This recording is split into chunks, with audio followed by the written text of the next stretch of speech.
Hello everyone, welcome back to my YouTube channel. I hope you're all having a fantastic day. First of all, let me introduce myself.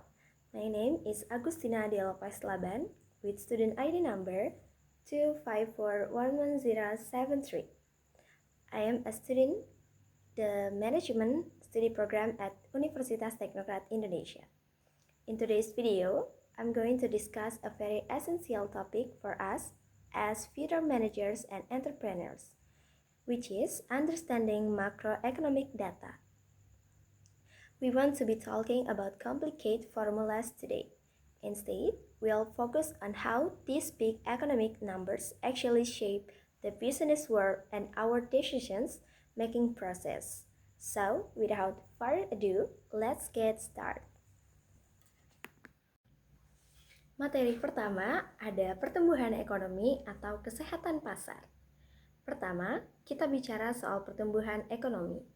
Sederhananya, ini adalah ukuran apakah sebuah negara sedang tumbuh atau malah lesu. Bagi kita di Prodi Manajemen, angka pertumbuhan ini adalah sinyal lampu hijau atau merah. Kalau ekonomi tumbuh, artinya orang-orang punya uang untuk belanja. Di saat itulah, perusahaan biasanya mulai berani menambah stok barang, membuka cabang baru, atau meluncurkan produk baru. Tetapi, kalau angkanya turun, kita sebagai manajer harus mulai waspada dan mungkin lebih hemat dalam pengeluaran perusahaan. Materi kedua ada inflasi atau daya beli dan harga. Poin kedua adalah inflasi. Kita sering mendengar berita ini dan istilah. Inflasi itu ibarat pencuri yang pelan-pelan mengurangi nilai uang kita. Harga barang naik, tapi nilai uangnya tetap sama. Nah, dampaknya ke manajemen perusahaan itu sangat berasa. Bayangkan kalian mengelola sebuah bisnis kuliner. Ketika inflasi naik, harga bahan baku seperti minyak atau cabai ikut naik. Pilihannya sulit. Apakah kita naikkan harga jual dan beresiko kepada pelanggan? Atau kita tetap pakai harga lama tetapi keuntungan kita menipis? Inilah mengapa manajer harus terus memantau data inflasi supaya tidak telat mengambil keputusan harga. Materi ketiga adalah pengangguran dan talenta. Selanjutnya adalah tingkatan pengangguran. Mengapa data ini penting bagi manajemen? Data pengangguran memberitahu kita tentang kondisi pasar tenaga kerja. Jika pengangguran rendah, artinya ekonomi sedang sangat sibuk. Tapi bagi perusahaan, ini tantangan karena mencari karyawan berkualitas jadi lebih susah dan mahal. Sebaliknya, jika pengangguran tinggi, daya beli masyarakat biasanya turun drastis. Jadi, angka ini membantu kita memetakan apakah pasar saat ini sanggup membeli produk kita atau tidak. Materi keempat ada analisis mendalam suku bunga. Sekarang kita masuk ke pembahasan yang paling krusial bagi seorang manajer, yaitu suku bunga. Di mata kuliah ekonomi makro, kita belajar bahwa suku bunga adalah instrumen utama pemerintah untuk mengendalikan ekonomi. Tapi di mata kita sebagai mahasiswa manajemen, suku bunga adalah penentu keputusan yang investasi. Di mata kuliah ekonomi makro, kita belajar bahwa suku bunga adalah instrumen utama pemerintah untuk mengendalikan ekonomi. Tapi, kenapa ini sangat penting untuk dibahas? Karena dampaknya bersifat domino terhadap semua departemen di perusahaan. Mari kita bedah satu persatu. Yang pertama ada suku bunga sebagai biaya modal, cost of capital. Bayangkan Anda adalah seorang manajer operasional yang ingin membeli mesin otomatis baru seharga 5 miliar rupiah. Perusahaan tidak punya uang tunai sebanyak itu, jadi kita harus pinjam ke bank. Jika suku bunga naik, beban bunga yang harus dibayar perusahaan melonjak. Dalam laporan keuangan, ini akan menekan net profit margin atau laba bersih kita. Sebagai manajer, kita harus melakukan feasibility study ulang. Apakah proyek ini masih layak dijalankan dengan bunga setinggi ini? Seringkali jawabannya adalah tidak. Akibatnya pertumbuhan perusahaan melambat. Logika manajemen, inilah kenapa saat suku bunga naik, perusahaan cenderung melakukan pengereman atau saving mode. Yang kedua, ada dampak terhadap perilaku konsumen atau sisi pemasaran. Suku bunga bukan soal pinjaman perusahaan, tetapi juga soal cicilan konsumen kita.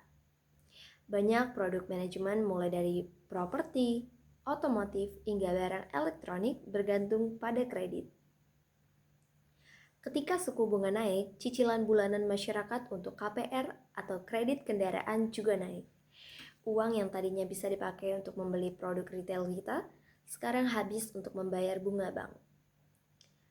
Di saat suku bunga tinggi, kita tidak bisa jualan dengan cara biasa. Kita harus kreatif. Misalnya dengan menawarkan promo bunga 0% atau diskon tunai yang sangat besar untuk menarik minat para pelanggan yang sedang menahan uangnya. Yang ketiga, ada hubungan suku bunga dengan nilai tukar atau kurs. Ini yang sering dilupakan. Secara makro, ketika suku bunga di Indonesia naik, investor asing akan tertarik menanamkan modalnya di sini karena imbal hasilnya tinggi. Hal ini menyebabkan permintaan rupiah naik dan nilai tukar kita menguat. Bagi manajemen impor, ini berita bagus. Bahan baku dari luar negeri jadi lebih murah. Sedangkan bagi manajer ekspor, ini tantangan karena produk kita jadi lebih mahal bagi pembeli di luar negeri. Seorang manajer harus jago melakukan hedging atau lindung nilai agar keuntungan perusahaan tidak habis dimakan fluktuasi ini. Yang terakhir ada keputusan strategis, ekspansi versus bertahan. Jadi, poin pentingnya adalah suku bunga menentukan timing. Di saat suku bunga rendah, ini adalah waktu untuk agresif. Pinjam modal, bangun pabrik, rekrut banyak orang, dan kuasai pasar. Dan sebaliknya, jika saat suku bunga tinggi, ini adalah waktu untuk konsolidasi. Perbaiki internal perusahaan, kurangi hutang yang bunganya mengambang atau flowing rate, dan fokus pada efisiensi operasional. Sebagai mahasiswi program studi manajemen di Universitas Teknokrat Indonesia, saya melihat bahwa kemampuan seorang manajer dalam memprediksi arah suku bunga adalah pembeda antara perusahaan yang sukses bertahan di tengah krisis dengan perusahaan yang gulung tikar.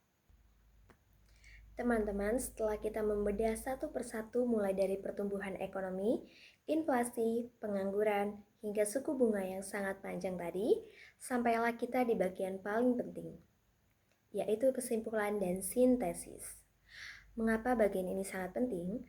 Karena di dunia kerja nanti, seorang manajer tidak hanya diminta untuk menyajikan data, tetapi diminta untuk memberikan solusi berdasarkan data tersebut.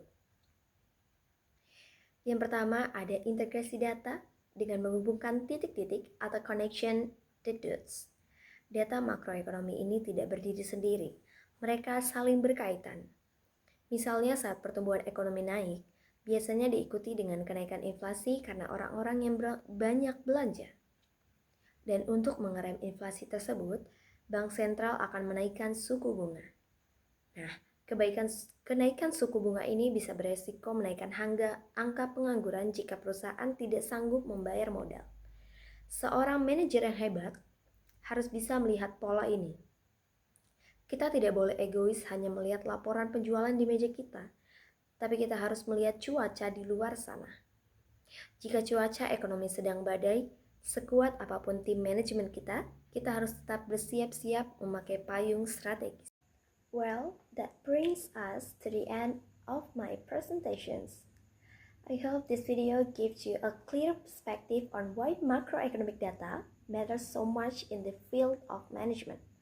I would like to express my sincere gratitude to my lecturer for the guidance, and to all of you for watching this video until the end. I hope you found it helpful. Once again, I'm Agustina Dea Faisalaban from Universitas Teknokrat Indonesia. Thank you for your time and attention. Don't forget to keep learning and stay inspired. See you in the next video. Bye-bye.